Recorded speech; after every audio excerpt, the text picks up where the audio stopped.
I think the key is building a company which is focused on learning as quickly as possible. Right? Companies are learning organisms. And you can make decisions that either make it so that you learn faster or you learn slower.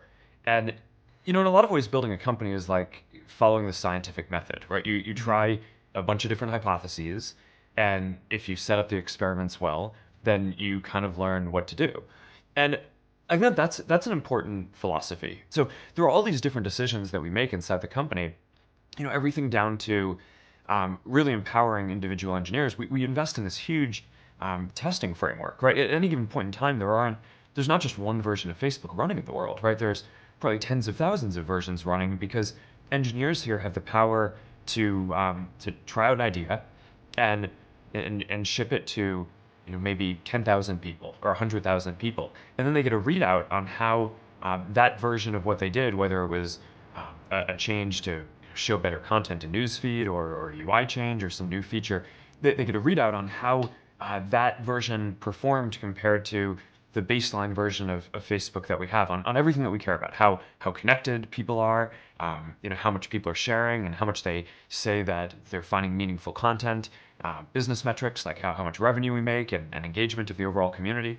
And by running tens of thousands of different experiments and putting the power in people's hands to try all these different things, you can imagine we just make so much more progress than we could if every change had to be approved by me, right? Or every idea had to come from management. So I do think that there's something very deep about building this, learning culture and moving quickly towards that. So I actually think when you do stuff well, you shouldn't have to do big crazy things, right? So you want to actually evolve in a way where you're working with your community and making steps and learning. So take newsfeed, for example.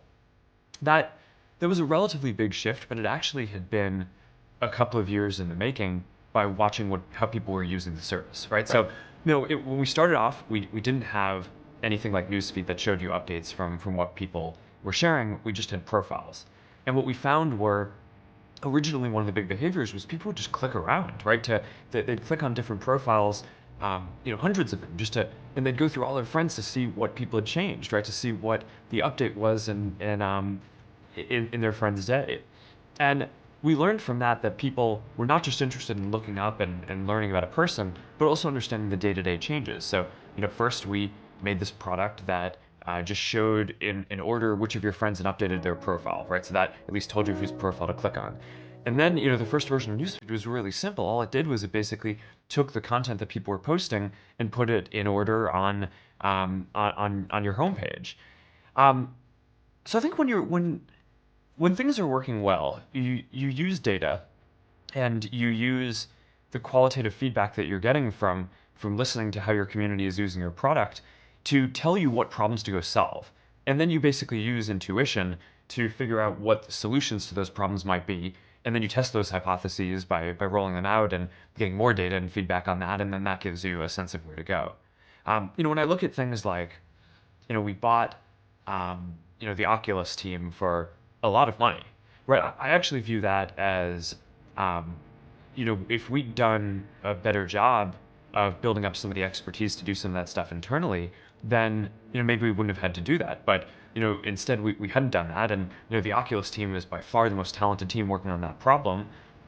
So it just made sense to go make this big move. But I actually kind of think as CEO, it's your job to not get into a position where you need to be doing these crazy things, right? And, Yes. of course it's inevitable, over the period of doing stuff, you can't be ahead of everything. So it's better to make big moves and be willing to do that than, have pride and not do that and never admit that you could have done something better in the past. But I think when stuff is working well, you're learning incrementally and growing that way. So making it so we could grow faster was, I think, the most important product feature that we ended up building for Facebook. And, the traditional approach to growing and marketing is, you have a communications group or you have a marketing team and you buy ads. And, Yeah. I think that sometimes there's a place for that, especially when you're trying to communicate something and get a message out. But if you're actually trying to grow a product, I think often the best levers for doing that are within the product themselves, and getting people in your community who enjoy what you're doing to evangelize that to their friends and getting that to happen efficiently as possible. So, there's no magic in the growth group that we built that other people can't replicate. It's just being very rigorous with data, investing in data infrastructure, so that way you can process all these different experiments and learn what people are trying to tell you, and then go invest in engineering and actually trying to grow the community, because I think that's the most important feature for a lot of networks.